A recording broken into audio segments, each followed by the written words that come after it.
does Readus want to share with everybody this week? The answer may shock you.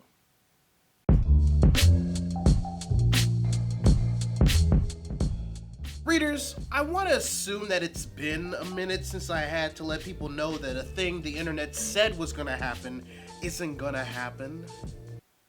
Unfortunately, I know better. Part of me wanted to say that I haven't had to do this since I first burst the bubble about the rumor of Sega creating a Dreamcast 2 console early in the life of my channel. Then I had to think about it and immediately remember that I recently made a video explaining the difference between Daniel Craig's James Bond and Lashana Lynch's potentially 007 in April 2020's No Time to Die. I clearly give humanity too much credit. But by the time this video is out, you've probably been made aware of the situation already. If not,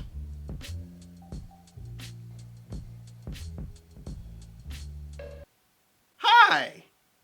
Let's talk about Netflix. More specifically, something that Netflix has been doing since 2016 that's beginning to get a lot of resurgence. You see, in October 2019, Netflix will be releasing its original reality show, Rhythm and Flow, which has Chance the Rapper, T.I., and Cardi B judging an American Idol-like competition to find America's next big hip-hop artist. Now, this isn't the first time Netflix has hosted reality competition shows, let alone produced its own, but this is the first time that the like will opt out of the service's traditional full-season availability in favor of weekly episodic releases.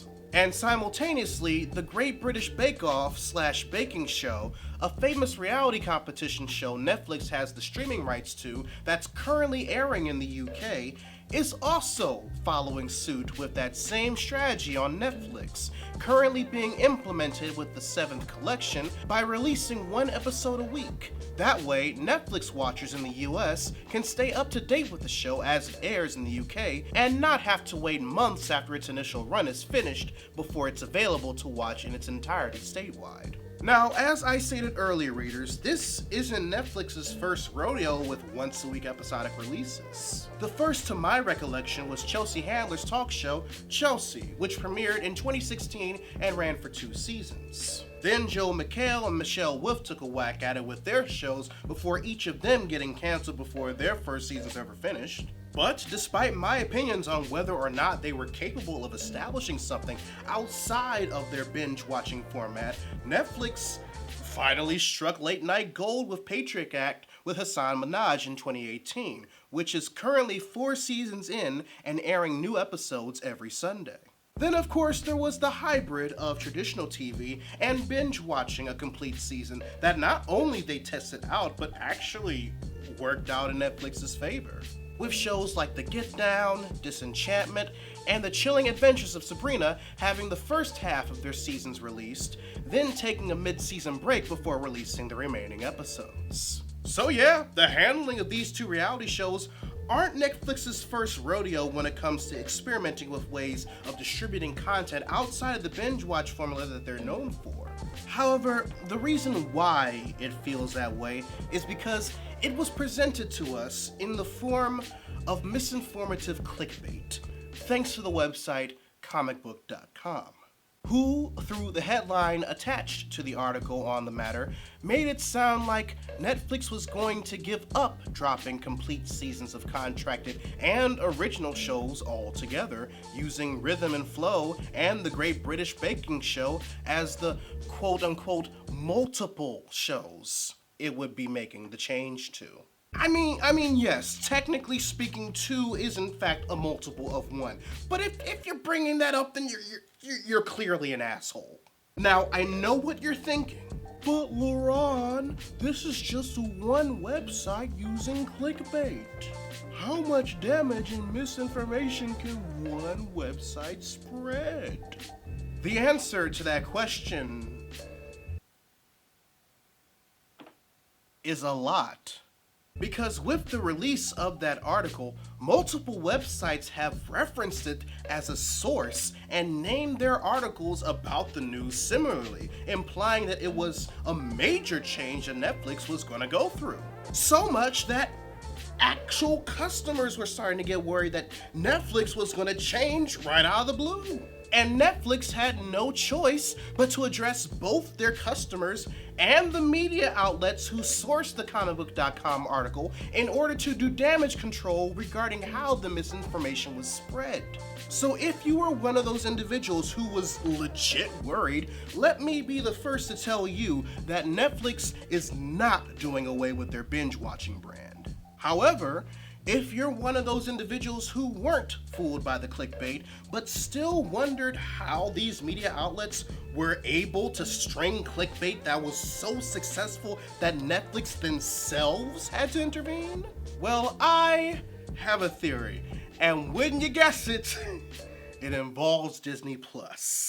You see, starting November 12, 2019, Disney's streaming service Disney Plus will be the only way consumers can legally stream the majority of Disney-owned properties. Their day one properties will include titles from Marvel Studios like Captain Marvel and Iron Man 3. Every Pixar movie currently available save Toy Story 4.